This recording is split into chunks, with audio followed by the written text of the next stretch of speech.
Morning. বাঙালি মানেই হচ্ছে ঘোরাপ্রেমী, আর শীতের সকাল মানেই হচ্ছে একটু না ঘুরলে হয়। তাই থাম্বনেল থেকে অলরেডি তোমরা বুঝেই গেছো কোথায় যাচ্ছি। তাই একদম কথা না বাড়িয়ে আগে জায়গায় গিয়ে পৌঁছে সব ইনফরমেশন তোমাদের দিচ্ছি। ততক্ষণের জন্য একটু টাটা। সেই সবার প্রিয় চিড়িয়াখানা। তো যেরকম বলেছিলাম যে চিড়িয়াখানা দেখাবো আজকে। 2024 তো প্রায় শেষ, এখন 2025, তো প্রায় 25 করতেই চলেছে। তো 2025-এ অনেক অনেক অনেক নতুন নিয়ম হয়েছে। নিয়মের থেকে সবচেয়ে বড় কথা অনেক ভালো ভালো জিনিস হয়েছে। সেই ভালো ভালো জিনিসগুলোকে আজকে তোমাদের দেখাবো। আর নতুন নতুন অনেক কিছু শুনেছি পরিবর্তন হয়েছে। সেই পরিবর্তনটা কি হয়েছে সেটা দেখাবো। চলো, লেট করে লাভ নেই, তাড়াতাড়ি যাই, ভেতরে ঢুকে পড়ি। টিকিটের মূল্য 50 টাকা করে, এবং এই টিকিটটা কিন্তু তোমরা অনলাইনেও কাটতে পারো। একই যাবে, একই রেট দেবে। অনলাইনে কাটলে একটা সুবিধা কি, এসে আর লাইন দিতে হবে না। এখন হয়তো একটুখানি ভিড় কম, কিন্তু সকালের দিকে অনেকটাই ভিড় থাকবে। আর যেগুলো ছুটি ছুটির দিন সেগুলোতে আরো বেশি ভিড় থাকবে। তো সেক্ষেত্রে অনলাইন টিকিট কাটলেও হয়, বা এখানে অফলাইনেও কাটা হয়। অফলাইন টিকিটটা কিরকম দেখতে হয়েছে আমি তোমাদের দেখিয়ে দেবো, ঠিক আছে? চলো তাহলে ভেতরে যাওয়া যাক। বুঝতেই পারছো কি কি জিনিস এখানে বারণ করা হয়েছে। আর কেউ যদি হুইল চেয়ার চায় তাহলে কিন্তু এখান থেকে পেয়ে যেতে। ও আচ্ছা,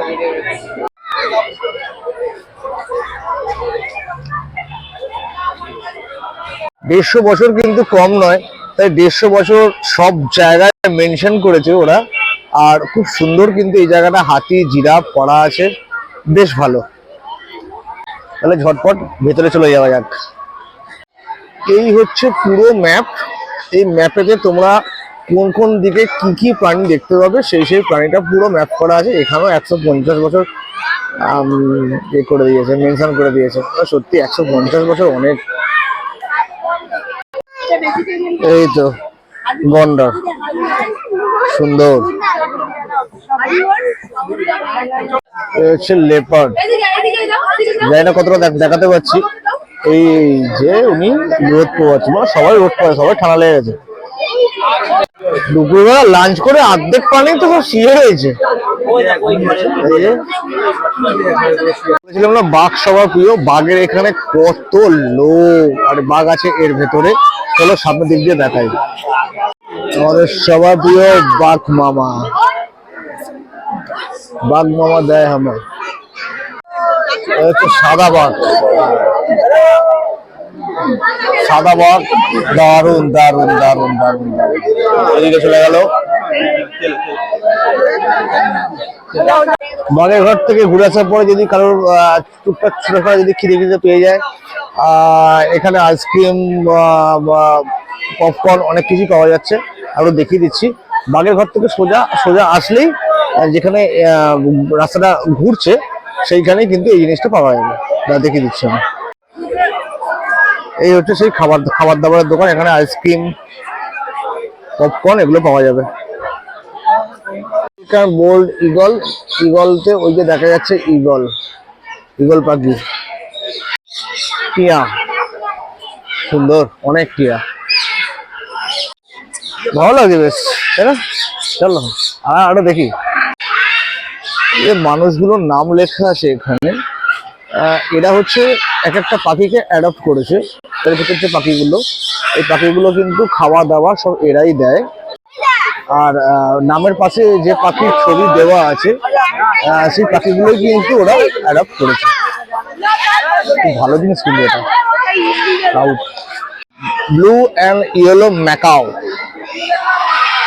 দারুণ দেখতে। বিল, খুব বড় ঠোঁটটা, মানে সেই লেভেলের মাইরি।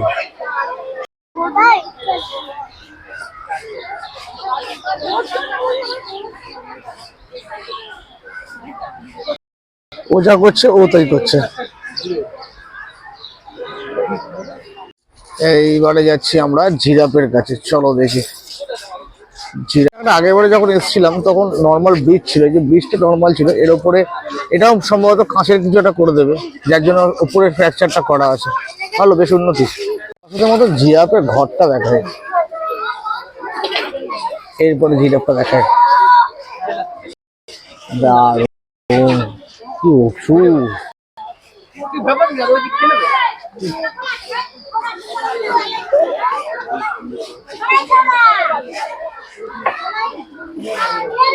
বেশ ভালো,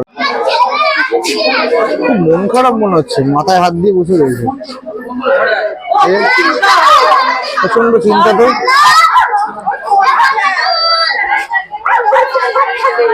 পুরো কাঁচ দেওয়া আছে, প্রচুর দর্শক।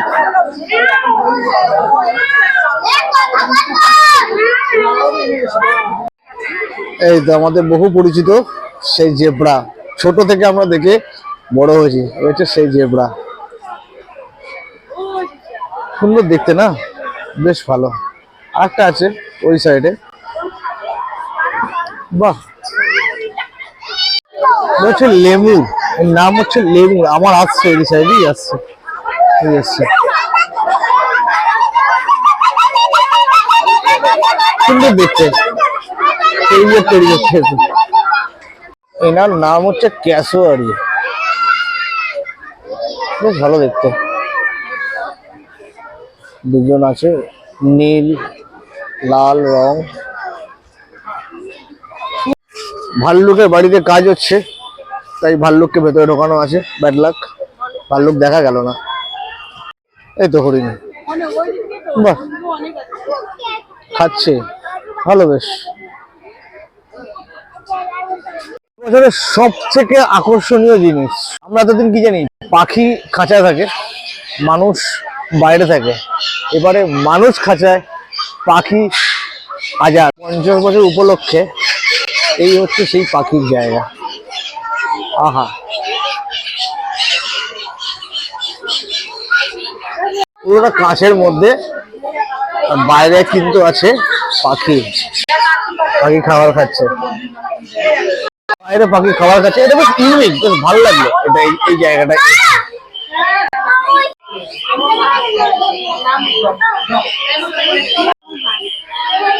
প্রচুর পাখি কিন্তু উড়ে বেড়াচ্ছে। ধূসর ময়ূর, কালারটা কিন্তু পুরো সত্যি, পুরো ধূসর কালারে। ল্যাজটা বেশ বড় কিন্তু। ঠিক আছে, এবারে পানিটাকে না চরম ভয় পাই আমি, দেখাই। এখানে ছিল অ্যানাকোন্ডা। অ্যানাকোন্ডাটা ওই সাইডে আছে, বাট দেখা যাচ্ছে না ওকে। এনার নাম হচ্ছে গোসাপ, মোটামুটি আমরা সবাই জানি। সাপ দেখে চলে এলাম আমরা প্যাঁচার কাছে। প্যাঁচার এই ঘরটার মূর্তিটা খুব বেশ ভালো বানিয়েছে এটা। ভেতরে গিয়ে দেখি কি আছে। এখানে ছিল হচ্ছে সজারু। জায়গাটা কিন্তু খুব নিস্তব্ধ ছিল আর অন্ধকার ছিল। এটা হচ্ছে বাইরের পথ। তবে তোমাদের কাছে একটাই অনুরোধ, কেউ নোংরা করো না জায়গাটা। জায়গাটা কিন্তু খুব পরিষ্কার পরিচ্ছন্ন রাখা হয়, কিন্তু তাও রাখছে না মানুষ। ফাইনালি আমি বাড়ি ফিরে এলাম মেট্রো ধরে। আলিপুর জু থেকে কিন্তু মেট্রো হচ্ছে রবীন্দ্র সদন, একদম সামনে, মাত্র 2 কিলোমিটারের মধ্যে। আর মেট্রো থেকে নেমে তোমরা বাস ধরতে পারো, 230 বাস। আমি দক্ষিণেশ্বর থেকে গেছিলাম, দক্ষিণেশ্বর থেকে মেট্রো ভাড়া লেগেছিল হচ্ছে মাত্র 20 টাকা, ওখান থেকে বাস ভাড়া লেগেছিল 10 টাকা। আর এন্ট্রি ফি যে টোকেনটা কাটতে হয়, মানে টিকিট যেটাকে আমরা বলে থাকি, টিকিটটা কিন্তু আগেই বলেছি 50 টাকা করে পার হেড। আর বৃহস্পতিবার কিন্তু বন্ধ থাকে। এবার একটা মজার ব্যাপার হলো যে 25শে ডিসেম্বর থেকে জানুয়ারির মধ্যে যদি কোনো বৃহস্পতিবার পড়ে থাকে, তখন কিন্তু ওটা ওপেন থাকবে। ঠিক আছে, তাহলে কিন্তু তখন কিন্তু আলিপুর যে ওপেন থাকবে, তাতে নিয়ে কোনো অসুবিধা কিন্তু অনেকটাই বড়, ভিডিওটা অনেকটাই ছোট করলাম। আমি শুধু গেছিলাম তোমাদের ইনফরমেশনটা দেওয়ার জন্য। তোমরা কিন্তু গিয়ে পুরোটা ভালো করে সুন্দর করে ঘুরো। এরকমই ছোট ছোট ভিডিও দেখতে আমার চ্যানেলটা লাইক অ্যান্ড সাবস্ক্রাইবটা করে রেখো, কমেন্ট করে জানিও কীরকম ঘুরলে। আজকের মতন টাটা বাই বাই, আবার দেখা হচ্ছে নেক্সট কোনো ব্লগে।